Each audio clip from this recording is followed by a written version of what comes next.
The first fine was taped to the windshield of the black Tahoe before the engine block had even cooled down. It was a bright orange sticker that required a razor blade to remove, reading violation unsightly vehicle. Beckett noticed Lucas Kincaid, who had just returned from a 6-week undercover operation that had dismantled a tri-state meth ring, peeled the sticker off with a sigh. He was exhausted, he just wanted to sleep.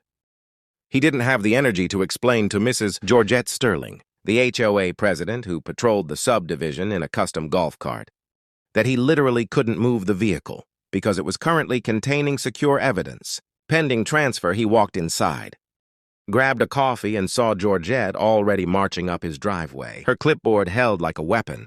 "Mr. Kincaid," she screeched, her voice piercing the quiet morning air. "We have rules in the sanctuary. That ... monstrosity is leaking dust onto the aggregate concrete. It looks like a drug dealer's car." Lucas rubbed his eyes, Mrs. Sterling, please. I'll move it to the garage tomorrow. It's a work situation, just give me 24 hours. Georgette scoffed, adjusting her oversized sunglasses.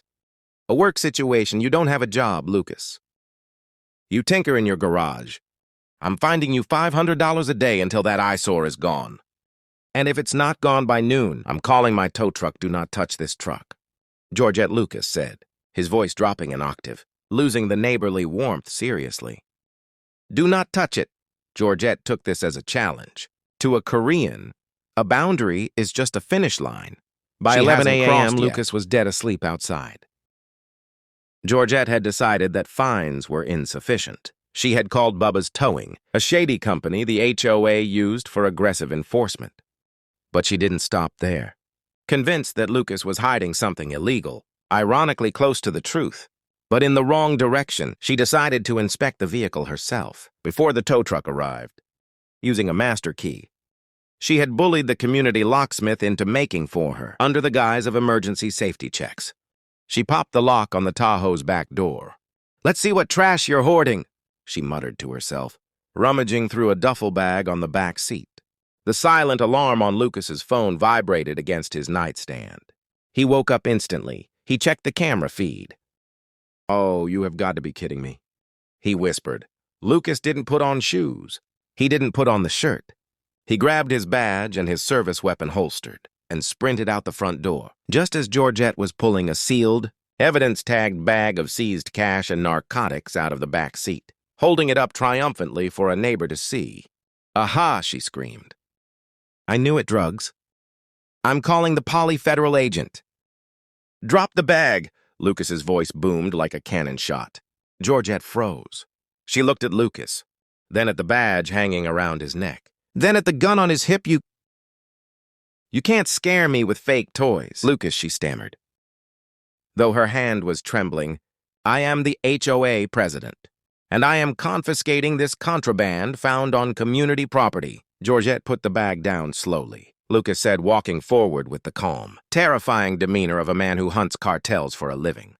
"You have just broken into a federal vehicle and tampered with evidence in an active RICO investigation. That is a felony with a mandatory minimum of 10 years. I have bylaws ... she squeaked, clutching the bag of evidence to her chest like a pearl necklace. "The bylaws don't cover obstruction of justice," Lucas said at that moment. 3 unmarked sedans screeched around the corner. Lucas's backup had been tracking the vehicle. "GPS and the breach alert." 6 agents in tactical vests poured out. Georgette dropped the bag. "I was just ... checking for oil leaks," she whispered. The agent nearest to her, a woman who looked like she chewed gravel for breakfast, didn't smile. She slapped cuffs on Georgette's wrists. "Ma'am, you have the right to remain silent. I strongly suggest you use it." As they loaded a sobbing Georgette into the back of a cruiser, Lucas leaned into the window. "By the way," he said, pointing to the Tahoe, "you were right about the dust. I'll get it washed tomorrow." Georgette didn't reply. She was too busy realizing that the preserve at Ocala by law did not apply in federal prison.